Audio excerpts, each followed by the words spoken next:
हर खबर पर होगी आपकी पकड़। डाउनलोड कीजिए एबीपी लाइव ऐप। तो फैसला कल आना है, लेकिन इसका फलसफा क्या हो सकता है, जाने और समझने के लिए हमारे साथ बीएचपी के प्रवक्ता विजय शंकर तिवारी जी मौजूद है। बहुत स्वागत है आपका तिवारी जी। आपके पास में आऊं, लेकिन उससे पहले हमारे सहयोगी रणवीर लगातार लखनऊ से हमारे साथ बने हुए। रणवीर, कितने बजे तक फैसला आने की उम्मीद है? और दूसरी बड़ी बात, ज्यादातर आरोपी बुजुर्ग हैं, कोरोना काल में क्या कोई छूट दे सकता है कोर्ट? क्योंकि पेशी तो फैसला सुनाते वक्त करनी होती है। देखिए, कुल 49 आरोपियों में 32 आरोपी बचे हैं और उन पर फैसला आना है। और आडवाणी जी, मुरली मनोहर जोशी, उमा भारती समेत नित्य गोपाल दास जी, ऐसे 4-5 लोग हैं जिनको व्यक्तिगत पेशी से छूट मिल सकती है। बाकी 27 आरोपी ऐसे हैं जो कोर्ट आ सकते हैं और ये सुबह तय होगा। टाइमिंग की बात करें तो कल 11 बजे से 1 बजे के बीच में फैसला आने की उम्मीद है, क्योंकि कुछ फॉर्मेलिटीज हैं और उन फॉर्मेलिटीज को जज साहब भी पूरा करेंगे और जो वकील लोग हैं, वकीलों की फॉर्मेलिटीज भी पूरी होंगी। तो ये जो फॉर्मेलिटी है 1-1.5 घंटे में, मान लीजिए सुबह 10 बजे कोर्ट खुलने के बाद पूरी होगी और उसके बाद कभी भी फैसला आ सकता है। और आपको बताओ कि इस फैसले को सुनाने वाले जज एसके यादव साहब हैं, जिनको जो 30 अप्रैल 2020 को रिटायर हो चुके थे, लेकिन चूंकि बहुत लंबे समय से वो इस पूरे मामले की सुनवाई कर रहे थे, इसलिए उनको एक्सटेंशन दिया गया था। तो उनके कार्यकाल का भी कल आखिरी दिन है। ऐसे में 1 बजे के पहले फैसला आने की पूरी उम्मीद है और शाम तक कुछ स्थिति और भी क्लियर हो पाएगी कि आखिर फैसला एग्जैक्टली लगभग कितने बजे आएगा। और जो भी आरोपी हैं सबको आने को कहा गया है, तो कुछ को एग्जम्पशन मिल सकता है, लेकिन जो बाकी आरोपी मौजूद हो जाएंगे तो कोर्ट को इन्फॉर्म किया जाएगा कि ये लोग आने वाले थे और ये सब आ चुके हैं। तो सबकी मौजूदगी में कल इसका फैसला होगा। जी रणवीर, आप लगातार नजर बनाए रखिए। बीएचपी के प्रवक्ता विजय शंकर तिवारी भी हमारे साथ मौजूद है। तिवारी जी, आप चूंकि पूरे केस को मॉनिटर कर रहे हैं, आपने सुना भी होगा ये जो तमाम बड़े नाम इसमें शामिल है जिन पर फैसला आना है, वो ये कह रहे हैं चाहे फांसी हो चाहे जेल, हर चीज के लिए तैयार है। आप क्या कहेंगे? देखो, सत्यमेव जयते, सत्य की विजय होती है। लेकिन जब ये ढांचा टूटा था, ये जो बाबर का ढांचा बोलते रहे, वो मंदिर था, मंदिर है, मंदिर रहेगा, ये हम बार बार बोलते थे। लेकिन जब ये ढांचा टूटा, कार सेवकों ने इसको गिराया, तो सारे देश में एक उत्साह का लहर था, सारा देश उत्साहित था। लेकिन दुर्भाग्य इस बात की है कि जो लोग ये कहते हैं काफिले आते गए, हिंदुस्तान बसता गया, उन लोगों ने ये आरोपी साबित किया है कि आरोपी कैसे हो गए, आरोपी हो कैसे गए। यानी इस देश में क्या पूरी दुनिया में एक परंपरा है कि जो लुटेरों के द्वारा, विदेशियों के द्वारा, आक्रांताओं के द्वारा जो भी स्मारक, जो भी प्रतीक चिन्ह खड़े किए गए हैं, उनको ध्वस्त कर देना चाहिए, गिरा देना चाहिए। दुनिया भर में ये काम किया है। भारत में भी स्वतंत्रता के बाद विक्टोरिया जैसे जो मूर्तियां थी वो गिराई गई थी, ये भी गिरा देना चाहिए था। लेकिन वो मुस्लिम वोटों के कारण, मुस्लिम तुष्टीकरण के कारण, राजनीति के कारण इसको एक जिंदा रखा इन्होंने। अब तो आपकी सरकारें हैं विजय शंकर तिवारी जी, अभी भी बहुत सारे ऐसे जगह हैं, क्या उनको गिराने की बात कर रहे हैं आप? जी हम तो कहते हैं एक भी जगह नहीं रहनी चाहिए। हम तो ये कहते हैं कि देश में कोई भी गुलामी का प्रतीक चिन्ह नहीं होना चाहिए। नाम बताइए ना, कौन कौन सी जगह है जिनको आप बात कर रहे हैं कि गिरा देना चाहिए? हम कहते हैं नहीं रहना चाहिए। विकास जी हम कहते हैं देश में एक भी गुलामी का प्रतीक, आप बताइए रहना चाहिए क्या? कोई गुलामी का प्रतीक रहना चाहिए क्या? कोई देश स्वीकार करता है क्या गुलामी का प्रतीक? हम कहते हैं नहीं रहना चाहिए। लेकिन हम जो भी काम करते हैं विकास जी, वो संविधान के अंदर दायरे में रख कर करते हैं। ये श्री राम जन्मभूमि का जो विषय है, ये जो मुकदमा समाप्त हुआ, माननीय सुप्रीम कोर्ट के निर्णय के बाद बनना प्रारंभ हुआ है। आप बताइए, संविधान का उल्लंघन कभी नहीं किया हमने। हम संविधान पर आस्था करते हैं, संविधान जो निर्णय करता है उस पर आगे बढ़ते हैं। आप बताइए, जब ये निर्णय हुआ तभी तो हमने भव्य मंदिर की दिशा में आगे काम शुरू किया। तो इसलिए संविधान के दायरे में रह करके सारे काम हों, लेकिन एक भी गुलामी का प्रतीक न रहे। विकास जी, ये हमारी दृढ़ मान्यता है। आप संविधान की भी बात कर देते हैं और फिर कह देते हैं कि गिरा देना चाहिए, तो ये तो वही बात हो गई कि चित भी मेरी, पट भी मेरी। लेकिन तिवारी जी, क्या कह रहा हूँ, तिवारी जी सवाल सुन लीजिए। तिवारी जी, मैंने क्या कहा? हाँ, सवाल ये है कि उमा भारती कह रही हैं कि अगर जेल हो गई तो मैं तो जमानत भी नहीं लूंगी। नित्य गोपाल दास कह रहे हैं कि मैं तो फांसी पर चढ़ने को तैयार हूं। फलसफा क्या निकालें? अगर कोई ऐसा फैसला आ गया कल, तो क्या इसका भी राजनीतिकरण हो सकता है? आप देखो, वो उन लोगों ने बिल्कुल सीधे सीधे बोल दिया है कि ये बहुत ढांचा गिरने का उनको कोई भी ऐसा नहीं, देश में किसी को भी दुख नहीं था। ढांचा तो गिरना चाहिए था, और उसमें अगर उनको आरोपी सिद्ध कर दिया तो उन्होंने सीधे सीधे कह दिया कि हम जमानत नहीं लेंगे और हमें कोई दुख नहीं है। आप भाई ये इसे कहते हैं न्यायालय के निर्णय को स्वीकार करना।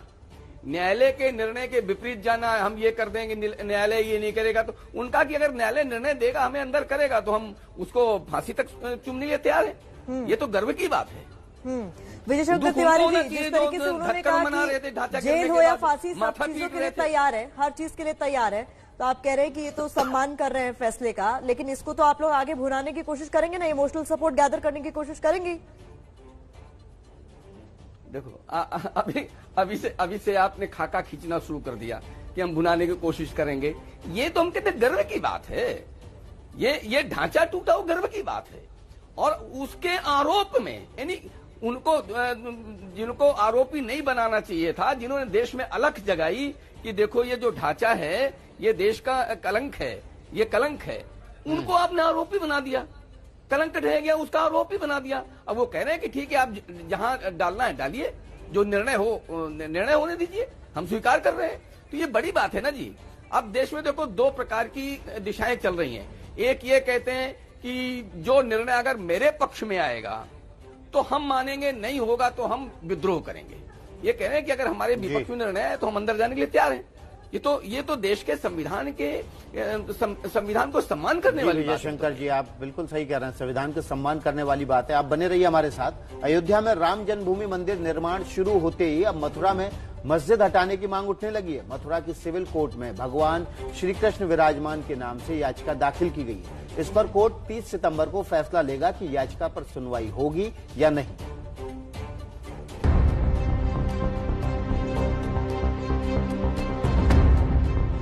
ये तस्वीरें मथुरा में कृष्ण जन्मभूमि मंदिर की हैं। अब इस पर विवाद शुरू हो गया है।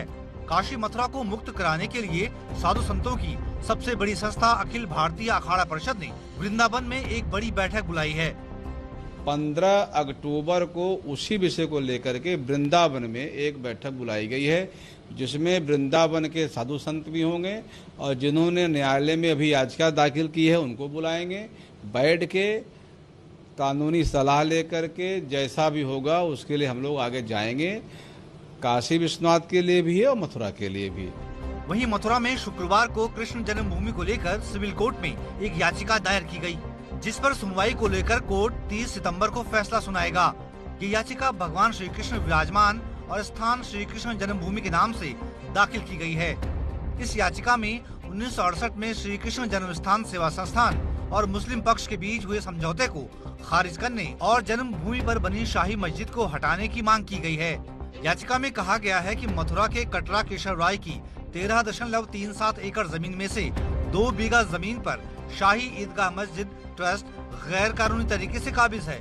श्री कृष्ण विराजमान जी की तरफ से दाखिल किया गया है। रंजना अग्निहोत्री जी उनकी नेक्स्ट फ्रेंड है। उसके साथ साथ 6 अन्य जो डिवोटीज हैं वो भी उसमें हैं। जन्मभूमि विराजमान का केस जो मथुरा की सिविल कोर्ट में चल रहा था, उसमें अग्रिम सुनवाई हेतु अगली तिथि 30 सितंबर 2020 नियत की गई है। हालांकि शाही मस्जिद के अध्यक्ष का कहना है कि ये गैर वाजिब याचिका है। मेरे ख्याल से मुकदमेबाजी की मथुरा नगरी में कोई गुंजाइश नहीं है। समझौता एक हो चुका है। उस समझौते के अंतर्गत कुछ विशेष स्थान भूभाग हमारे मंदिर के लिए छोड़ दिया गया है। कुछ विशेष भूभाग पर हमारी मस्जिद बनी हुई है। उसमें किसी को अभी तक कोई विवाद नजर नहीं आया। मैं पिछले 55 साल से देख रहा हूँ। श्री कृष्ण जन्मभूमि ट्रस्ट की प्रबंधन कमेटी के सदस्य गोपेश्वर नाथ चतुर्वेदी का कहना है कि जन्मभूमि की जगह में ही मस्जिद बनाई गई है। हम केवल 3 की बात कर रहे हैं, तो ये 3 स्वेच्छा से इनको दे देनी चाहिए। और इनको यदि, क्योंकि इन तीनों जगह इनका न कोई इबादत गाह है, न इनके पीर पैगंबर की कोई जगह। मूलतः ये तीनों मंदिर थे और ऐसे स्थान थे, मंदिर नहीं जन्मभूमि है। अयोध्या की और मथुरा की जन्मभूमि है, तो मंदिर कुछ भी हो सकते हैं लेकिन भूमि दूसरी नहीं हो सकती। अखिल भारतीय तीर्थ पुरोहित महासभा इसे साजिश का हिस्सा मान रही है। कृष्ण भगवान का मंदिर भी भव्य बना हुआ है और जो वहाँ मस्जिद थी बाबरी मस्जिद, वहाँ यहाँ ईदगाह बहुत बड़ी मस्जिद बनी हुई है।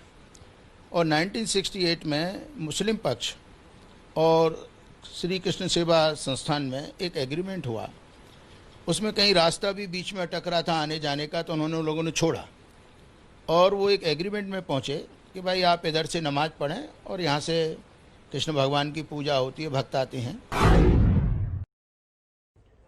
खास मेहमानों का पैनल लगातार हमारे साथ बना हुआ है और हमारे साथ मोहम्मद साजिद रशीदी भी जुड़ गए हैं ऑल इंडिया इमाम एसोसिएशन से। आपसे हम जानेंगे इस बारे में कि क्या अयोध्या झांकी है, मथुरा काशी बाकी है, नारा हकीकत में तब्दील करने की कोशिश की जा रही है। कल आने वाले ऐतिहासिक 28 साल बाद वाले फैसले पर किस तरह से देश की राजनीति प्रभावित हो सकती है और उसका फलसफा क्या हो सकता है, इस पर लगातार हम चर्चा कर रहे हैं। हमारे संवाददाता लगातार हमारे साथ बने हुए हैं और वीएचपी के प्रवक्ता विजय शंकर तिवारी जी हमारे साथ बने हुए हैं। इन सब के बीच रणबीर, आपसे मैं समझना चाहती हूं कि सुप्रीम कोर्ट के आदेश से अगर राम मंदिर निर्माण हो रहा है तो विध्वंस पर जो फैसला आ रहा है इसको किस तरह से लिया जा सकता है?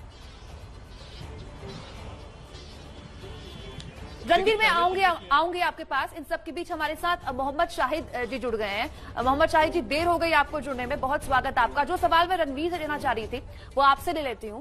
सुप्रीम कोर्ट के आदेश से अगर राम मंदिर निर्माण हो रहा है तो फिर कोर्ट के ही आदेश से विध्वंस का जो फैसला हो वो किस तरह से लिया जाए?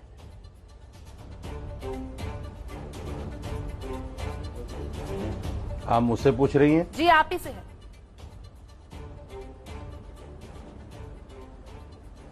देखिए, सुप्रीम कोर्ट ने जो फैसला दिया है वो इंसाफ तो था नहीं, लेकिन एक फैसला था जिसको सभी ने माना है।